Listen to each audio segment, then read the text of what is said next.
Jean-Jacques Puyobro, bonjour. Vous êtes le vice-président de Bordeaux Métropole, élu au logement habitat politique de la ville.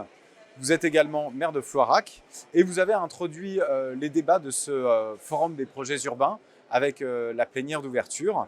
Quelles sont les grandes orientations de Bordeaux Métropole en matière d'habitat? Alors tout d'abord, bonjour à vous. Merci.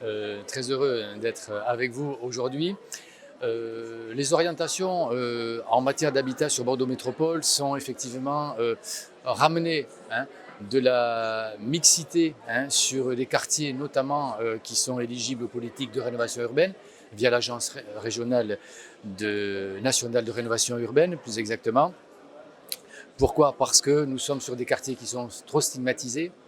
Ah oui. Et pour lesquels nous devons faire ce travail qui va consister à amener de la mixité sur ceci, en passant par la création d'équipements publics, de telle sorte que de nouveaux publics justement aient envie de venir habiter ces quartiers qui aujourd'hui peuvent avoir le sentiment, pour certains résidents en tous les cas, d'être un peu trop relégués.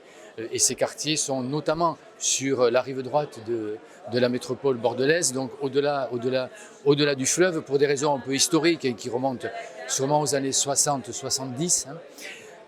Et il nous faut aujourd'hui corriger cela. Alors nous avons commencé à le faire sur la première génération des opérations de rénovation urbaine, d'accord. De l'éolienne. Tout à fait. Et là, nous sommes sur la seconde génération, qui est peut-être un peu moins généreuse, d'accord, mais il faut justement que nous, les élus, nous portions une ambition suffisante pour faire aussi bien avec moins de disponibilité financière.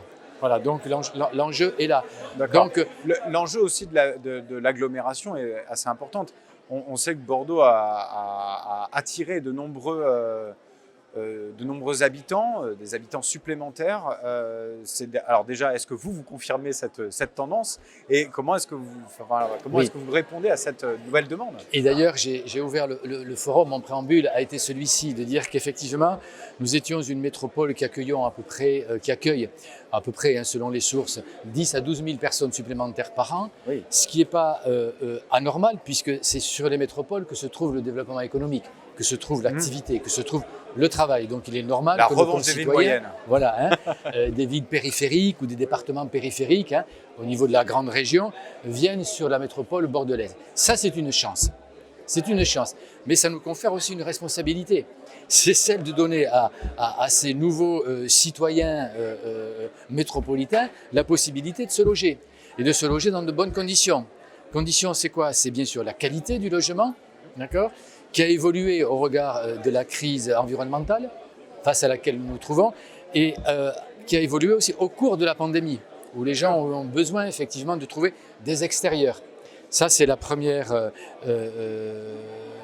difficulté. La seconde, c'est l'accessibilité financière. Donc il nous faut développer tout un panel de produits qui va permettre à chacun de pouvoir trouver effectivement un logement adapté. Alors ça passe par du logement social, bien sûr, de l'accession sociale, d'accord, et puis effectivement, de quoi accéder au parc privé aussi. D'accord. Là, il nous faut pouvoir maîtriser davantage le foncier pour pouvoir maîtriser les prix de sortie. Donc là, il y a un véritable enjeu, il y a un outil là qui est récent et qui s'est mis en place. Il nous faut davantage le solliciter, le muscler d'abord, pour pouvoir le solliciter à bon escient. Et quelle est la problématique en matière de déplacement? C'est quand même quelque chose qui est prégnant. La métropole est quand même assez vaste. Oui, et ce problème de mobilité engendre une moindre acceptation de nos concitoyens sur des projets de logement. Ah oui. Oui, ça c'est très très net.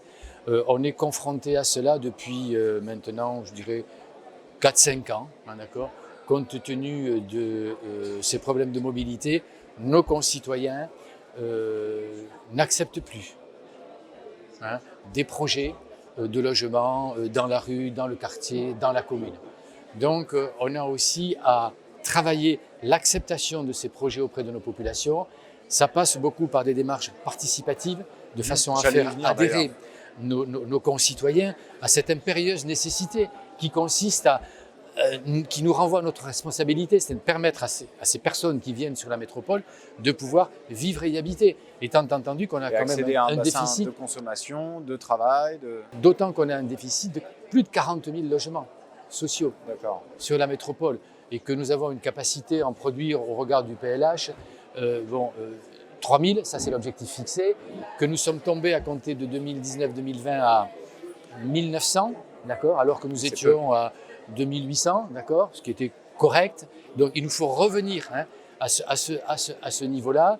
Donc pour cela, on a développé un process qui passera beaucoup par un travail fait avec les maires, bien sûr, avec l'État, qui doit aussi, à l'instar de ce que nous a promis le Premier ministre lorsqu'il est venu sur le forum, le congrès Habitat en novembre dernier, ou c'est ça, en septembre dernier, de demander à l'État de nous trouver des fonciers au regard des satellites de l'État. Je pense à la SNCF, je pense à l'université, je pense à tous ces satellites qui ont des fonciers qui ne sont pas encore sur lesquels il n'y a pas de projet, mais qui doivent effectivement se transformer en projet habité.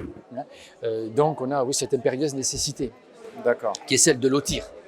Et donc il nous faut la faire partager par nos concitoyens qui, compte tenu de ces problèmes de mobilité, ne sont plus du tout dans l'acceptation. D'accord. Ce qui fait que les maires aussi, lorsque le PLU autorise une certaine densité, appuient sur le frein pour moduler l'ambition. Voilà. Et pour garder et pour garder une qualité de vie aussi. Oui, pour garder son électorat probablement, mais aussi soucieux de la qualité de vie sur les communes de la métropole. Voilà, parce que ça pose un problème aussi de l'évolution des métropoles. Ne faut-il pas regarder aussi à travers un nouveau plan comment répartir la richesse sur les territoires, ramener du développement économique là où il n'y en a plus, en y ramenant des services publics, faisant en sorte que nos concitoyens puissent travailler, vivre et travailler au pays. C'est un vieux slogan, mais ne faut-il pas regarder à nouveau vers ce vieux slogan, plutôt que d'encombrer des métropoles qui pourraient devenir à terme difficilement vivables. Gardons cela pour le mot de la fin. Alors, je vous remercie Jean-Jacques Fiobro pour votre témoignage. Merci à vous. À bientôt.